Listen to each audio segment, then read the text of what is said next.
안녕하십니까, 정인태입니다. 우길기를 탄 일본 함정이 부산에 입항했다 해서 논란이 되고 있어요. 일본의 노림수.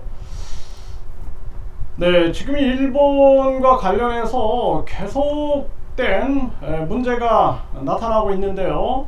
이게 미국이 계속 급격한 금리 인상을 전개하면서 삼성 그리고 LG, SK, 또 현대차, 미국에 투자하라. 그때 상황은 굉장히 유사합니다. 그래서 미국이 달러 패권과 기축통화 독점을 위해서 전쟁 위기를 만들면서 계속 자기들의 이익을 빨아갔는데, 일본이 지금 똑같은 짓을 하고 있어요. 일본이 한국이 이렇게 하면 먹히는 거구나 라고 학습을 한 게 아니냐, 저는 그렇게 보고 있고요.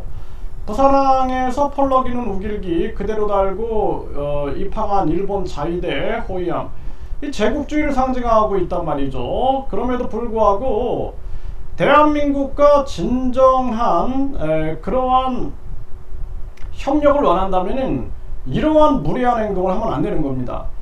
지금 대한민국 큰 문제예요. 제가 이렇게 얘기하면 저를 또 빨갱이로 보는 거예요. 이게 이 잘못된 우파 좌파, 그러니까 한마디로 말해서 미 군정, 소련 군정, 이때부터 미소 군정 시대 때부터 강대국들이 우리나라를 갈라놓은 거죠. 공산진영과 자유진영으로 갈라놓고 결국에는 이 분단의 아픔들이, 이 분단의 비극이 지금까지 내려오고 있는 거예요. 그래서 이 잘못된 이 우파들은 이 우파들 중에서도 잘하는 사람들이 있어요. 근데 이 잘못된 우파들을 보면은 완전히 일본 만세, 그냥 무조건 미국 만세, 광신도, 완전히 이 사이비 종교에 미친 것처럼 이 광신하고 있는 그러한 모습을 보여주고 있습니다. 정말 이거 안타까운 일이 아닐 수가 없어요. 그래서 지금 이런 일이 벌어져도 그냥 무조건 찬성하고 무조건 그냥 광신하고 따라가고 있는 그러한 모습을 보여주고 있는 거죠. 그래서 미국이 급격한 금리 인상하면서 한국 경제를 약탈해 갈 때도 무조건 미국 만세를 하더니, 지금 일본이 후쿠시마 오염수를 방류한다, 그리고 독도는 일본 땅이다, 이래도 무조건 일본 만세를 부르고 있는 것입니다. 이게 정말 얼마나 심각한 문제냐라는 거예요. 이 좌파들 우파들이 나라를 다 망치고 있는 겁니다. 이 좌파들은 또 이 기회를 틈타 가지고 어떻게든 자기들이 또 정권을 잡기 위해서 민심을 흔들고 선동하고 이러한 짓거리들을 하고 있는 거죠. 우리 국민들이 어떤 사안에 대해서 이 사안이 옳은가 그른가를 명확하게 판단하지 않으면 안 된다는 겁니다. 그래서 중용의 가치가 필요하다는 거예요. 지금은 미국, 소련, 미소 군정의 이 좌익 우익 논리가 아닌 어떤 사안에 대해서 냉정하게 합리적으로 그리고 이성적으로 판단해 가지고 비판하지 않으면 안 된다는 것입니다. 이 대한민국이 지금 아주 위태롭다, 저는 그렇게 생각을 하게 되고요. 지금 우길기 단 일본 함정이 부산 입항을 했다라는 거예요. 정치권 논란이 있고 있는데 우리 국민들이 합리적이고 냉정한 판단을 해야 한다는 거예요. 이거 비판 받아야 됩니다. 네, 키신저는 일본이 37년 뒤에 대량 살상 무기를 개발할 수 있다. 일본이 지금 군사 대국을 향해서 나가고 있는 거예요. 일본의 노림수는 그겁니다. 그런데 여기에 대해서 우리가 지금 길을 터주고 있는 그런 상황이 되고 있는 거고, 지금 이 키신저는 지금 1차 세계대전 직전과 비슷하다, 대탕트 주역 키신저의 경고, 지금 이런 얘기가 나오고 있는데, 이게 미국과 일본은 계속 그렇게 분위기를 몰고 가고 있는 거죠. 이 일본 땅이 아니라 한반도에서 전쟁이 터지면은 일본이나 미국이나 중국이나 대만이 만세를 부르게 될 겁니다. 경쟁자가 사라지게 되는 거죠. 과학기술의 경쟁자, 또 군사 또는 정치, 이러한 부분에 대해서 경쟁자가 사라지게 되고 자기들이 여기서 이권을 차지하는데 총력을 기울이게 될 것입니다.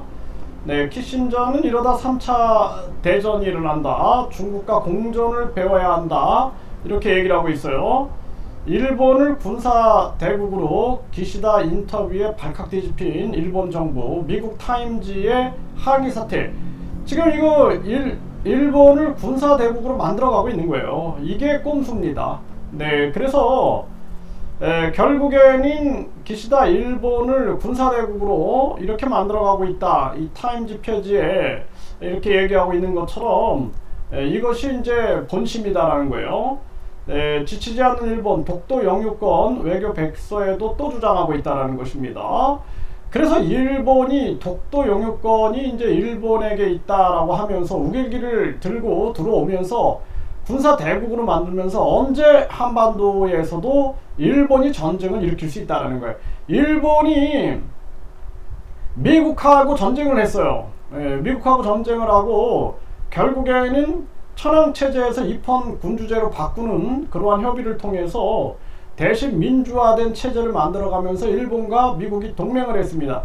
적에서 동맹을 했죠. 언제 또 적이 될 수 있는 거고, 한국도 지금은 일본에게 숙이면서 끌려 들어가고 그러면은 일본 형님들이 잘 봐줄 거다 이렇게 생각을 하겠지만, 나중에는 독도를 기점으로 해가지고 한반도에서 충분히 전쟁을 일으킬 수 있는 그러한 상황을 만들어갈 수 있다는 것을 인식해야 한다는 것입니다. 네, 일본 후쿠시마 오염수 방류 규탄, 이것도 중요한 거예요. 그냥 윤석열을 끌어내리기 위해서 이용하면 안 되는 거고, 냉철하게 비판하고 판단해서 이거 안 된다 라고 해야 됩니다. 근데 우리나라 보면은 지금 완전히 정치적으로 이용하려고 하고 있어요. 그건 안 된다라는 거예요. 정치적 이용이 아니라 냉철하게 비판해야 되고, 윤석열 대통령 같은 경우에도 우리가 도저히 안 되겠다 그러면은 국민들이 사실 대통령 국민 소환제가 있어가지고 대통령을 국민들이 소환해서 탄핵할 수 있는 제도가 있어야 된다. 저는 그렇게 보고 있습니다. 일본 후쿠시마 오염수 방류 반대 85% 여론이다라는 것입니다. 지금 윤 정부가 굉장히 잘못 가고 있어요. 잘못 가고 있는 것을 우리가 좌파 우파 논리가 아닌 합리와 이성으로 비판해야 한다. 저는 그렇게 보고 있습니다. 참 안타까운 일이 아닐 수가 없어요. 계속 저자세 외교를 하다가 결국에는 이러한 상황까지 오고 있고, 앞으로 더 할 겁니다. 이제 뭐 독도는 일본 땅 문제부터 해가지고 더 심해질 텐데 대한민국의 미래가 아주 걱정이 되고 부끄럽다라는 생각이 듭니다. 우리 대한민국 어린이들과 청소년들, 청년들에게 참 부끄럽다라는 생각이 들고, 대한민국의 미래가 계속 암울해져 가고 있습니다.